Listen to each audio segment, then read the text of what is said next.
Solar salva MP 1300 sem jabutis. E é com esse tema que eu inicio o nosso vídeo hoje. Eu fiz um vídeo anterior falando sobre o fim da Solar, que era justamente dessa MP 1300 que estava cheio de jabutis. E, como eu sempre digo, jabuti, toda vez que você ouvir falar em jabuti, você já pensa que é retrocesso. Ou seja, você faz uma lei, tem algum projeto para ser aprovado, e o governo ou a oposição colocam o que a gente chama de jabutis, umas emendas, alguns textos estranhos que não faz sentido nenhum. E é disso que a MP 1300, é isso que estava acontecendo na MP 1300. A Solar foi salva. Mas, primeiramente, como sempre, deixa eu me apresentar. Meu nome é Ederson Rodrigues do Nascimento, né? Conhecido como Éder, e sou engenheiro. E trouxe essa vitória hoje para nós. Vou descrever para vocês esses jabutis, o que é esse jabutis, o que estava prejudicando, o que era essa MP, e se a vitória foi definitiva ou não. Então fica comigo até o final desse vídeo que você vai descobrir tudo que tem a ver com esse jabuti agora, beleza? Vamos pegar e analisar friamente essas questões, ok? Vamos lá para a próxima tela aí. Bom, nessa MP, essa MP 1300, havia 3 pontos que acenderam o alerta para quem tem ou quer ter energia solar, né? O primeiro ponto era justamente essa tarifa multipartes obrigatória. Eu vou falar aqui uma definição e vou trazer um exemplo para ficar claro, né? Porque a gente sabe que para a gente da área especialista, alguns termos são técnicos, a gente está mais acostumados, e vocês do outro lado não. Então a missão aqui do canal Éder, do Engenheiro Éder, é justamente trazer essa claridade. E se vocês ficarem com dúvida assim mesmo, eu não tenho problema nenhum. Tem vários canais também que estão falando desse assunto aqui. Mas se você gostou, achou que interessante que eu vou falar aqui, vai esclarecer, deixa seu like, compartilha, comenta, ok? Essa MP criava no parágrafo 10, no artigo 3 da Lei 9.427, permitia a ANEEL tornar compulsória a aplicação de modalidades tarifárias. Exemplo, cobrar uma parte fixa pela capacidade da rede, a rede da sua região, né, rede de energia, e outra pelo consumo. Isso abria caminho para cobrar mesmo quando você não estivesse usando a rede. Típico de quem já tem energia solar, né? E se você já tem ou pretende ter, isso já ia afetar você. Aí você pergunta, mas o que são essas tarifas multipartes? Essa cobrança de capacidade mais o consumo, né? Lá no Senado, eles descreveram uma lógica assim, ó. Uma parcela será cobrada pela capacidade da rede e a outra será proporcional ao seu consumo. A primeira você pagaria todo mês, a da rede, né, todo mês, usando ou não. Para quem tem solar, já fica bem evidente, né, que isso seria uma perca, né, econômica, porque você investe em energia solar, investe em essa transição justa, energética, em fontes renováveis, para ter uma economia, cuidar do planeta, toda essa questão ambiental também. E vinha isso. Mas assim mesmo eu não entendi. O que é essas tarifas? Deixa eu fazer um exemplo aqui para vocês aqui. Mudar essa telinha aqui, bem aqui, peraí. Aqui, ó. Vamos lá. Hoje, né? Situação atual sem essas multipartes, essas tarifas. Vamos supor que o consumo de uma casa, né? Uma casa aí, seja de 50 kW, consumo mínimo. Bem pouco. Porque o resto vem do sol, né? E a tarifa seja em reais 0,80. Aí 0,80 vezes 50 dá 40, né? 40 reais por mês, mais as taxas mínimas, né? Que tem iluminação pública, né? E se tiver algum parcelamento também de alguma dívida, assim, com a concessionária da região, depende disso aí, né? Aí, isso é sem as multipartes. Com essas tarifas multipartes, que iam se tornar obrigatórias, vinha a parcela fixa como eu tinha comentado agora, né, na parte de definição. E essa parcela fixa de capacidade é compulsória, obrigatória, da ANEEL quer definir, vamos supor, R$ 120. Aí tá. Só que essa parcela fixa aí, ela seria somada com o quê? Com a parcela variável, que seria essa parcela aí, ó, de 50 vezes 80, que no caso aqui no CS Multispart deu R$ 40, né? Mais as taxas mínimas, mais essa parcela fixa. Olha a diferença que você ia pagar. Então, isso aqui ia acontecer exatamente dessa forma. Aí eu ia variar ali, né? Aqui é só um exemplo aqui, né, do valor com as multiparts, dessa parcela fixa de capacidade de R$ 120. Mas se fosse 100, se fosse até 40, já ia ser o dobro, né? E isso, essa tarifa, a gente não tem um histórico muito bom quando deixa essas coisas na mão do governo, né? Dessas agências reguladoras. Toda vez que eu vejo um negócio desse aqui, eu lembro lá das comprinhas da Shein, né? Que a princípio não ia taxar a gente, consumidor, e foi lá e acabou que a gente não consegue mais comprar, né? Por quê? Porque foi taxado. Mas agora vamos lá, a gente entendeu aqui as multiparts, né? A MP, isso aqui é um jabuti, ó. Isso só prejudicava a gente. Vamos para outra tela agora aqui.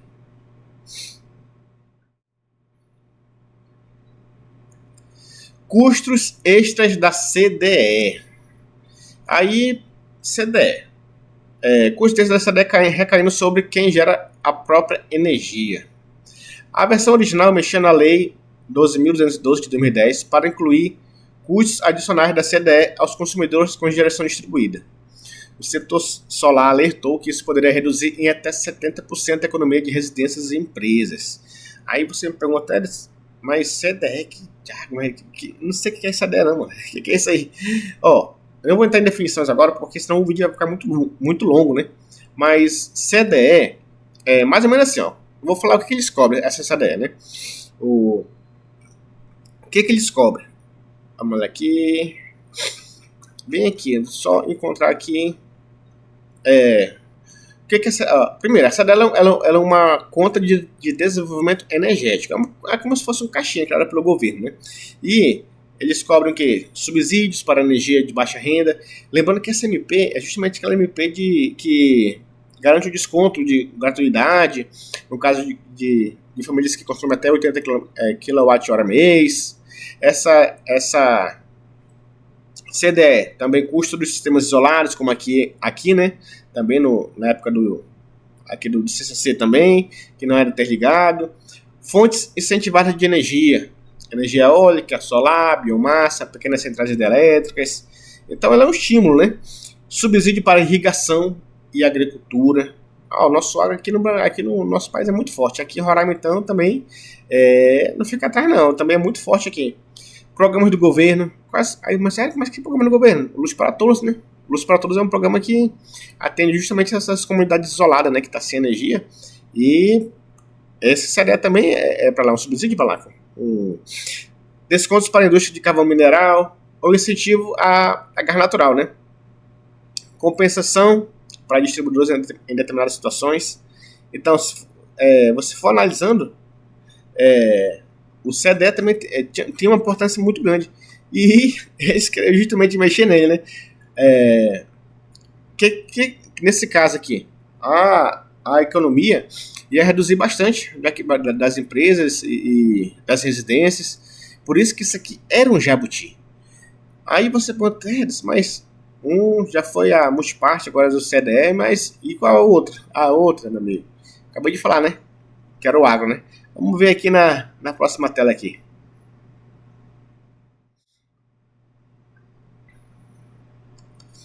No agro, menos autonomia de horário. Entidades do campo entidades do agro mesmo, denunciaram que o texto tirava do produtor a autonomia de operar nos horários mais baratos, eficientes, entregando isso à distribuidora, a ANEEL. A distribuidora e a reguladora, né? A agência reguladora ANEEL, aumentando o custo e imprevisibilidade do campo. Vários analistas estimaram que, somando essas mudanças, a economia da solar poderia cair de 70% a 80%, em muitos casos praticamente inviabilizando. Então, se é para ser um incentivo, esses jabutis aqui estavam totalmente desestimulando, desincentivando a energia limpa, né? Essa transição energética. Eu toda vez eu falo que e vamos ter uma COP aqui, né? Uma COP 30 que fala sobre o clima, sobre essa transição energética, e não fazia sentido nenhum isso aqui, não. Era um total... Você estava desestimulando, estava botando esses jabutis que não ajudaram em nada, né? E... Mas beleza, o agro, teve as multipartes, o CDR, e o que mais era? Vamos analisar aqui como é que ficaria aqui para o consumidor e para o empresário isso aí. Vamos lá, próxima tela.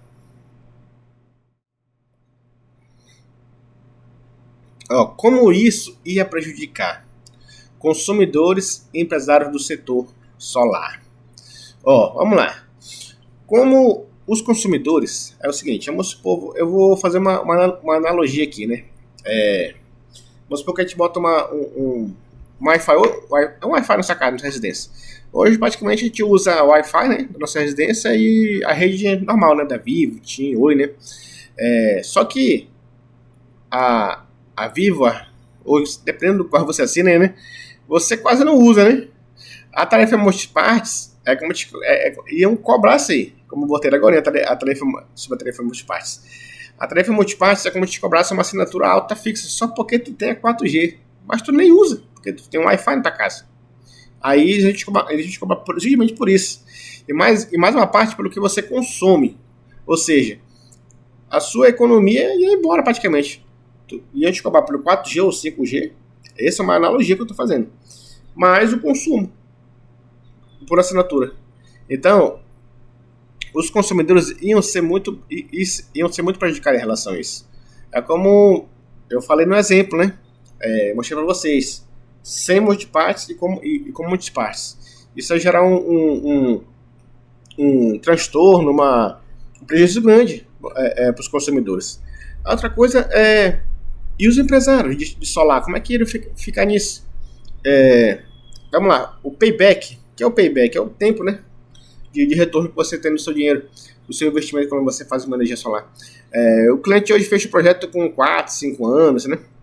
Pode ver, se você ainda não colocou energia solar, você vai colocar, você vai perceber que sempre tem um payback. Ele fala, quantos anos tem esse retorno? 3, 4, 5 anos, dependendo do financiamento, né? E esse payback ia demorar. Ia pular de 4, 5, 6 anos para 8, até 12 anos, olha. E bancos e financiadoras iam recuar. Por quê? Porque o fluxo do caixa do cliente piora quando a parcela fixa alta. Ia ficar mais caro. E o risco de inadimplência ia ser muito maior. O crédito ia ficar caro. E assumir praticamente. Isso é um raciocínio bem lógico, assim, bem direto. Entendeu? E isso ia causar o quê? Você percebe. O consumidor precisa aqui da empresa, né? Da empresa, do integrador, para poder ter o produto. Isso já é um efeito dominó. Por quê? Porque o financiamento ia ficar mais caro, ia dar queda em emprego e o estoque ia ficar parado. A assistência técnica, que eu sei que tem empresas comprometidas e também tem as empresas que não são, né? Que deixam muito cliente na mão também aí, né? Ia ficar mais lento ainda. Empresas iam quebrar e olha o transtorno, olha o efeito dominó que ia causar nisso. No agro, essa hora imprevisível ia destruir praticamente o planejamento produtivo, né? Porque tem irrigação noturna. Por exemplo, reduzir a competitividade. Então, aí você pergunta, mas por que será que esse jabutis estava aí? Isso eu vou deixar para outro vídeo para explicar para vocês. Mas a gente tem que estar bem atento a isso aí. E no final disso tudo, né? O que aconteceu? Vamos lá na próxima tela aí.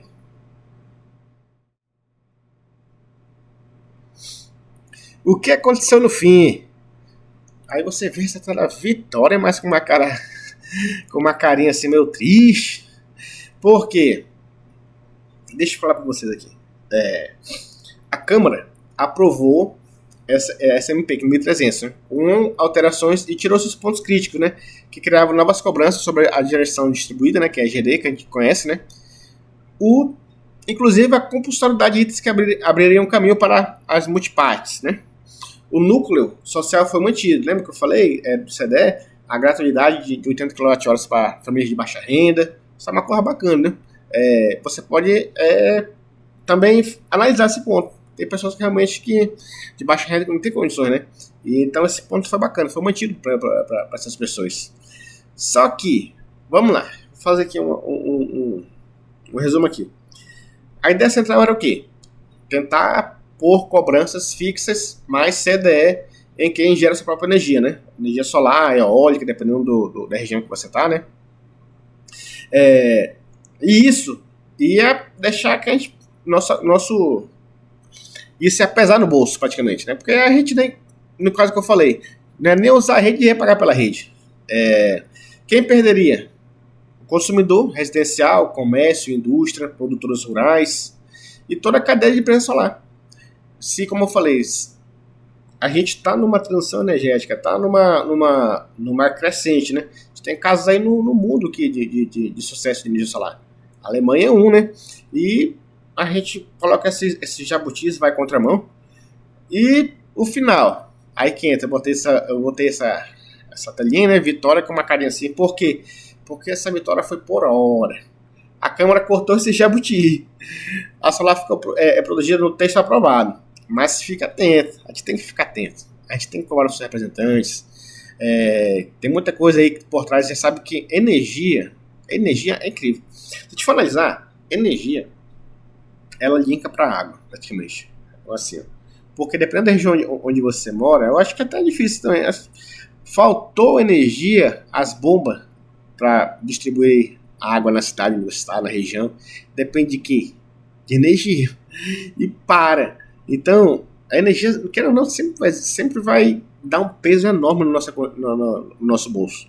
É por isso que a gente tem que estar sempre de olho nisso, porque ainda tem a MP304, que através de outra MP que eles podem voltar com esse jabuti, e eles sempre voltam. Sempre voltam. Por isso que eu coloquei essa figurinha aqui, né?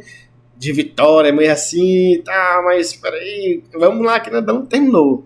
Como eu sempre digo, a gente não tem paz, né? Quando a gente pensa que agora vai, não, tem outra coisa aqui pra gente correr atrás. Mas, e aí? Você gostou? Essa votação foi hoje, se livramos por hoje, né?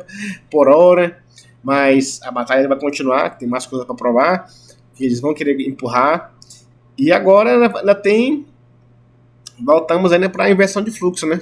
Em outros vídeos meus eu vou comentar sobre o que está acontecendo nas distribuidoras do país, né? Essa questão da inversão de fluxo. Se realmente não tem como colocar energia solar, porque tem distribuidores que ou elas estão limitando, né? Ou elas estão negando totalmente a injeção na rede. E será se realmente não é inversão de fluxo só porque estão perdendo dinheiro?